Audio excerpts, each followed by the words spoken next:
Alors sur le domaine, le vignoble s'étend sur 35 hectares, on a globalement une douzaine de cépages, pour produire une gamme qui est composée en gros de 10 vins différents. Donc l'enjeu pour le vigneron, c'est d'aller chercher le bon raisin au bon endroit pour produire le profil de vin souhaité. Donc on se base là-dessus sur notre connaissance empirique du vignoble. On adapte également les dates de vendange à notre expérience, mais on peut compléter et affiner ces choix grâce à des cartes d'expression végétative qui nous permettent d'aller mieux sélectionner en fonction du type de vin souhaité. Donc l'expression végétative, ça correspond à la surface de feuilles photosynthétiquement active à l'échelle d'une parcelle. Donc ça nous renseigne si, à l'échelle de la parcelle, si on est plutôt une importante activité foliaire ou plutôt faible. Par contre, effectivement, si on a une faible activité, on ne sait pas forcément si c'est dû à des manquants ou si c'est dû à un enherbement qui a été retravaillé. Donc ça demande une certaine expertise pour retravailler l'information derrière. Alors en pratique, pour avoir les cartes, on envoie au prestataire notre parcellaire, c'est-à-dire les contours, le détourage de chaque parcelle, avec des informations comme le cépage, l'orientation des rangs, l'enherbement ou le type d'enherbement qui est fait sur la parcelle, et puis le type de conduite sur la taille de la végétation qu'on laisse notamment pendant la taille en verre.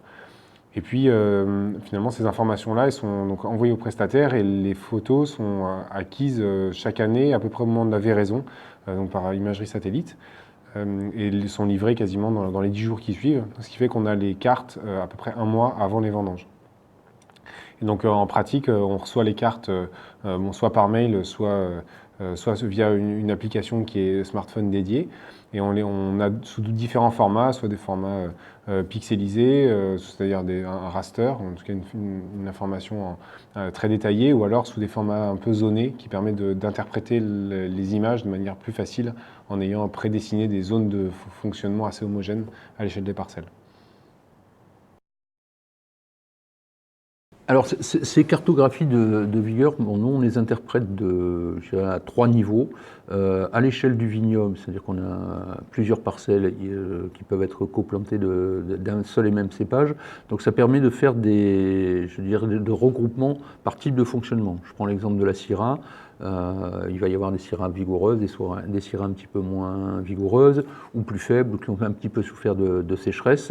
On les regroupe en 3 groupes, en sachant qu'on cherche à faire du rosé, on cherche à faire des vins fruités frais, et des vins Syrah fruités mûrs. Donc voilà, on arrive à dispatcher nos parcelles comme ça. Ensuite, à un niveau, je dirais, plus fin d'interprétation, à l'échelle d'une même parcelle, ces cartographies nous permettent de sélectionner les zones de prélèvement. Si on cherche à avoir un échantillon représentatif et qu'on a plusieurs zones de fonctionnement, ben voilà, on va les taper d'un côté et d'un autre, on aura des choses assez différentes.